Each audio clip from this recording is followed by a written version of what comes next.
Because democracy basically means government by the people, of the people, for the people. But the people are retarded. And the budget will balance itself. Do I have to sue CNN? Legacy doesn't mean nothing. I'm gonna die and it's gonna be over. Welcome, it's Hargidius. When you think of South Korea, you probably imagine K-pop, Samsung, or cutting-edge technology. But behind the bright lights of Seoul lies a question few dare to ask. Is South Korea truly an independent nation, or is it simply a puppet of American power? Let's dig deeper.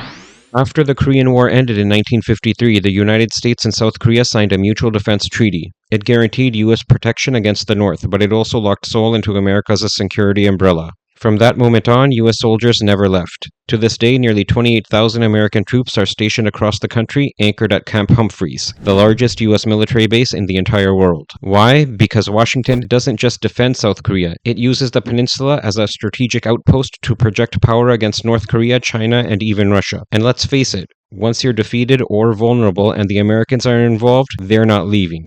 Ever.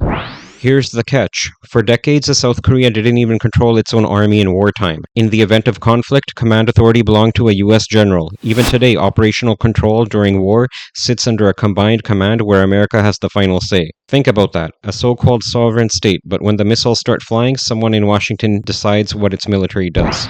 And while U.S. troops serve American strategic goals, the South Koreans foot much of the bill. Under the Special Measures Agreement, Seoul pays over $1 billion every year to keep U.S. forces on its soil. When Donald Trump demanded more, South Korea had little choice but to negotiate. This raises the question, if you're paying for someone else's troops to occupy your territory, who's really in control? To see the one-sided arrangement between South Korea and America, just look at the recent trade deal that President Trump and his administration concluded.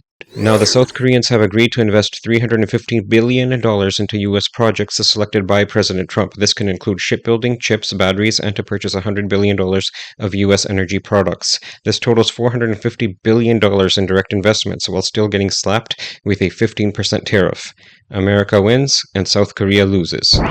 South Korea is a vibrant democracy, yes, but when it comes to security and foreign policy, Washington's influence is hard to ignore. With North Korea, Seoul's policies toward Pyongyang, from sanctions to military drills, are often dictated by U.S. strategy, even when South Korean leaders want engagement. With China, Beijing is South Korea's largest trading partner, but Washington pressures Seoul to cut tech ties, restrict semiconductor exports, and align with U.S. Indo-Pacific strategy. With Japan, even though many South Koreans resent Japan over their World War II history, U.S. pressure has forced closer trilateral cooperation to form a united front against China and North Korea. Conservative governments like Yoon Suk-yeol embrace Washington openly. Progressives like Moon Jae-in tried to carve out more independence, but found themselves boxed in by America's military and diplomatic grip.